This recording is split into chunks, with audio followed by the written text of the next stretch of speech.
अस्सलाम वालेकुम everyone, welcome back to my channel. Ramzan के 2 अशरे निकल गए हैं और अब बचे हैं आखिर के 10 दिन जो सबसे कीमती होते हैं, क्योंकि इन्हीं में लैलतुल कद्र की रात होती है। एक ऐसी रात जो हज़ार महीनों से बेटर है। और अक्सर हम इन नाइट्स में जगने की कोशिश करते हैं इबादत के लिए, लेकिन अगर किचन का काम पेंडिंग हो, घर में ऐसी हो या बर्तन का स्ट्रेस हो तो इबादत में फोकस करना मुश्किल हो जाता है, क्योंकि हम होम मेकर्स की तो लाइफ ही ऐसी होती है कि हमारा काम तो कभी रुकता ही नहीं है। इसलिए आज मैं शेयर कर रही हूँ अपने आफ्टर इफ्तार हैबिट्स जो किचन और घर को क्लीन रखते हैं, ताकि रात स्ट्रेस फ्री हो और इबादत पर फोकस कर सके।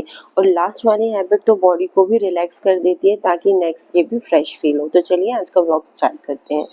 Tip 1, keep iftar and dinner simple. Ramzan के लास्ट 10 नाइट्स में एक चीज़ ज़रूर फॉलो करें, इफ्तार और डिनर को जितना पॉसिबल हो सिंपल और मिनिमल रखें, क्योंकि अगर इफ्तार में बहुत ज़्यादा आइटम्स बन जाएं तो उसका काम और बर्तन भी उतने ही ज़्यादा हो जाते हैं।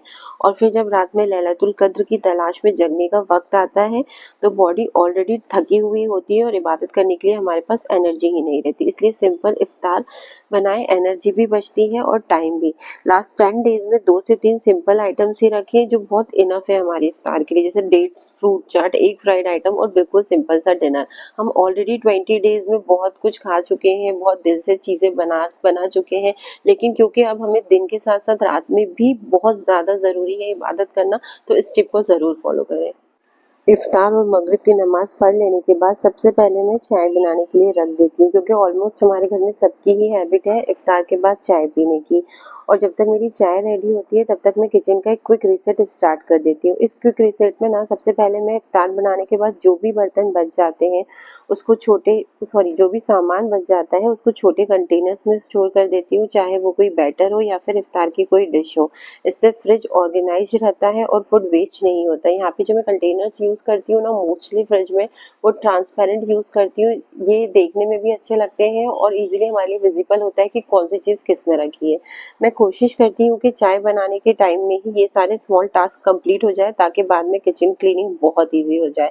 और ये देखिए, जब तक मैंने ये छोटे छोटे काम किए तब तक यहाँ पे मेरी ये चाय बन के रेडी हो गई। अब मैं 5 मिनट बैठ के चाय पीऊँगी, उसके बाद अपना आगे का काम करूँगी। मैं डेली तो चाय नहीं पीती, हाँ, लेकिन कभी कभी पी लेती हूँ, लेकिन बहुत कम ही पीती हूँ। Next habit, frying oil rule. जो ऑयल हम फ्राइंग के लिए यूज़ करते हैं मैं उसको कढ़ाई से निकाल कर छान कर रख देती हूँ। कभी भी ऑयल को कढ़ाई में नहीं छोड़ना चाहिए, क्योंकि इससे ऑयल के ख़राब होने के चांसेस बहुत ज़्यादा बढ़ जाते हैं। मैंने देखा है लोग अक्सर ना एक कढ़ाई को यूज़ करते रहते हैं पूरे रमज़ान, उसमें नया नया ऑयल ऐड करके। सीरियसली बहुत अनहाइजेनिक हैबिट है, ऐसा बिल्कुल ना करें। डेली जो है आपका ऑयल जो आप यूज़ कर रहे हैं उसको छान कर रखें। यहाँ पे देखिए मैं इस टाइप का कंटेनर यूज़ करती हूँ, इसमें ऑलरेडी छन्नी लगी हुई है। ये मैंने मीशो से ऑर्डर किया था, बहुत ज़्यादा यूज़फुल कंटेनर है, specially at the time of Ramzan, क्योंकि रमज़ान में हम डेली ऑयल को यूज़ कर ही रहे होते हैं। जब ये छोटे छोटे काम हो जाते हैं, जैसे लेफ्ट ओवर स्टोर करना, ऑयल निकाल कर रखना और किचन का बेसिक रिसेट, तो kitchen almost already half clean हो जाता है। अब बस में क्लीनिंग का काम रह जाता है, जो मैं एक सिंपल ऑर्डर में करती हूँ। सबसे पहले मैं पूरा काउंटर टॉप क्लीन कर लेती हूँ, ताकि जो भी बर्तन या सामान हो वो एक जगह कलेक्ट हो जाए सिंक में। इससे किचन इंस्टेंटली ऑर्गेनाइज्ड लगने लगता है। और उसके बाद में गैस स्टोव की क्लीनिंग करती हूँ, क्योंकि अगर ऑयल स्टेन्स को थोड़े टाइम के लिए छोड़ दिया जाए ना तो उनको क्लीन करना थोड़ा मुश्किल हो जाता है, बिकॉज वो सेट हो जाते हैं, है ना। यहाँ पे आप एक टिप ये फॉलो कर सकते हैं कि थोड़े से गर्म पानी में अपने डिश वॉशर ऐड करें और उससे अपने स्टोव की क्लीनिंग करें। तो अगर इस बीच में आपके ऑयल के दाग जम भी गए हैं तो वो इजीली क्लीन हो जाते हैं। जब काउंटर टॉप और स्टोव क्लीन हो जाता है ना, तो फिर मैं सारे बर्तन एक सिंक में करके वॉश कर लेती हूँ। इस ऑर्डर में काम करने से किचन बिल्कुल रीसेट हो जाता है और माइंड भी फ्री फील करता है। अगर आपके कोई भी बर्तन ज़्यादा ऑयली हो तो आप उसको 2 से 3 मिनट गर्म पानी में सोक कर दें, उसके बाद उसकी वॉशिंग करें तो वो इजीली वॉश हो जाएंगे। यहाँ पर आप एक चीज़ ध्यान रखें, जब आप क्लीनिंग करें ना काउंटर टॉप और अपने गैस स्टोव की, तो आपको अगर अच्छी प्रॉपर शाइनिंग चाहिए ना तो आप हमेशा गीले कपड़े के बाद ना एक सूखे कपड़े का यूज़ करें। ऐसा करने से बहुत अच्छी जो हम क्लीनिंग करते हैं ना उससे बहुत अच्छी शाइन आ जाती है। तो यहाँ पे मेरा ये देखिए पूरा काउंटर टॉप और गैस स्टोव क्लीन हो चुका है, तो ऑलमोस्ट मेरा आधा काम डन है।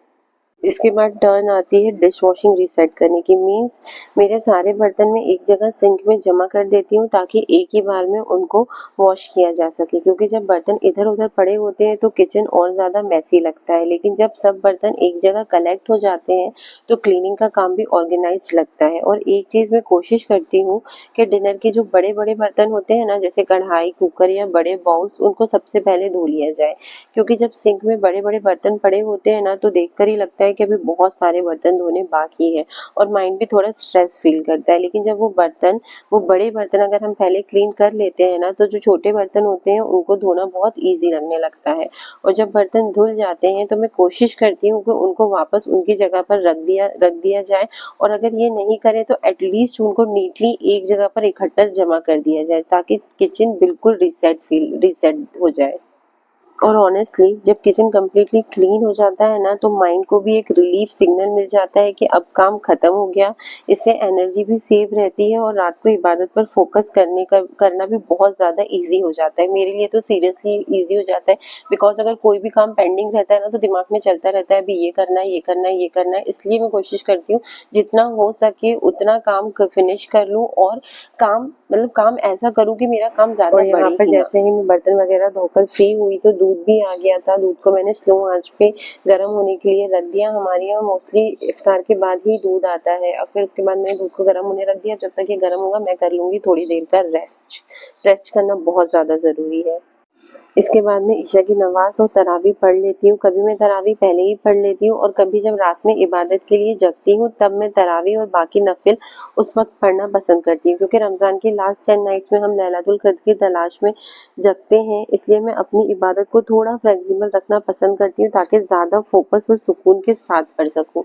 रसूल अल्लाह सल्लल्लाहु अलैहि वसल्लम ने फरमाया, जो शख्स लैलातुल क़द्र में ईमान और अजर की नीयत से क़याम करता है उसके पिछले गुनाह माफ़ कर दिए जाते हैं। इसलिए मैं कोशिश करती हूँ कि मैं अपना ज़्यादा फोकस अपनी इबादत में लगा सकूँ, अपने पूरे कामों से फ्री होकर, है ना। इसलिए मैं किचन का काम पहले ही मैनेज कर लेती हूँ ताकि रात को बस इबादत पर फोकस कर सकूँ।